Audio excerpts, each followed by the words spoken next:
Hello friends, let's class Bengal YouTube চ্যানেলে তোমাদের সবাইকে ওয়েলকাম। ফ্রেন্ডস, আজকে আইসিডিএস এক্সাম 2024-এর জন্য 15টি খুব গুরুত্বপূর্ণ প্রশ্ন নিয়ে আলোচনা করব। আশা করছি ক্লাসটি তোমাদের যথেষ্টই উপকৃত করবে। দেখে নেব প্রথম প্রশ্ন কী রয়েছে। কোয়েশ্চেন নাম্বার 1 বলা আছে, একজন মায়ের দুটি সন্তানের মধ্যে জন্মের ব্যবধান কত হওয়া উচিত? সঠিক উত্তর হয়ে যাবে কমপক্ষে 3 বছর। নেক্সট কোয়েশ্চেন নাম্বার 2 নিউরনের লম্বা প্রবর্ধকটির নাম কি? সঠিক উত্তর হবে অ্যাক্সিন। অ্যাক্সিন হচ্ছে নিউরনের লম্বা প্রবর্ধক। নেক্সট কোয়েশ্চেন নাম্বার 3 আইসিডিএস প্রকল্প কোন প্রধানমন্ত্রীর আমলে চালু হয়েছিল? সঠিক উত্তর হবে ইন্দিরা গান্ধীর আমলে। নেক্সট কোয়েশ্চেন নাম্বার 4 পরিবেশের ফুসফুস কাকে বলা হয়? সঠিক উত্তর অরণ্য। অরণ্যকে বলা হয় পরিবেশের ফুসফুস। কোয়েশ্চেন নাম্বার 5 ভারতের প্রথম মহাকাশচারী কে ছিলেন? সঠিক উত্তর রাকেশ শর্মা।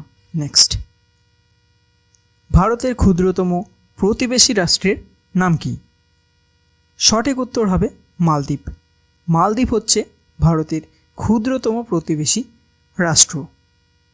নেক্সট আর্থ্রাইটিস রোগে ব্যক্তির কোন অঙ্গ আক্রান্ত হয়? সঠিক উত্তর হাড়ের সংযোগস্থল। নেক্সট কোয়েশ্চেন নাম্বার 8 ডুয়ার্স শব্দের অর্থ কী? সঠিক উত্তর দরজা বা প্রবেশদ্বার।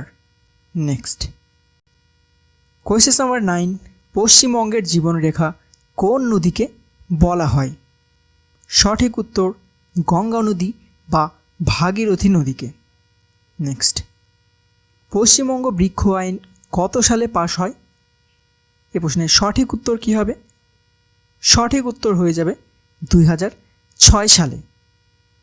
নেক্সট কোয়েশ্চেন নাম্বার 11 সূর্যের মধ্যে কোন গ্যাস বেশি মাত্রায় আছে? এ প্রশ্নের সঠিক উত্তর হয়ে যাবে হাইড্রোজেন গ্যাস। নেক্সট কল্পসূত্র গ্রন্থটি কার লেখা? সঠিক উত্তর এটি ভদ্রবাহুর লেখা। নেক্সট কোয়েশ্চেন নাম্বার 13 নম্বর প্রশ্ন শিব সমুদ্র জলপ্রপাত কোন নদীর তীরে অবস্থিত? সঠিক উত্তর এটি কাবেরী নদীর তীরে অবস্থিত। নেক্সট কোয়েশ্চেন নাম্বার 14 পৃথিবীর সবচেয়ে ছোট নদীর নাম কি? সঠিক উত্তর রো নদী। রো নদী পৃথিবীর সবচাইতে ছোট নদী, যেটি আমেরিকায় রয়েছে। কোয়েশ্চেন নাম্বার 15 আজকে সেটের শেষ প্রশ্ন এটা বলেছে, বাংলার অক্সফোর্ড কোন জায়গাকে বলা হয়? সঠিক উত্তর হয়ে যাবে নবদ্বীপকে বলা হয়। নবদ্বীপকে বাংলার অক্সফোর্ড বলা হয়। তোমাদের হোম টাস্ক থাকছে নবদ্বীপ কোন জেলায় অবস্থিত? এটি তোমরা কমেন্ট বক্সে লিখে জানিও সঠিক উত্তর কী হবে। নবদ্বীপ কোন জেলায় অবস্থিত? দেখা হচ্ছে আবার পরের ক্লাসে। ততক্ষণের জন্য সবাই খুব ভালো থেকো।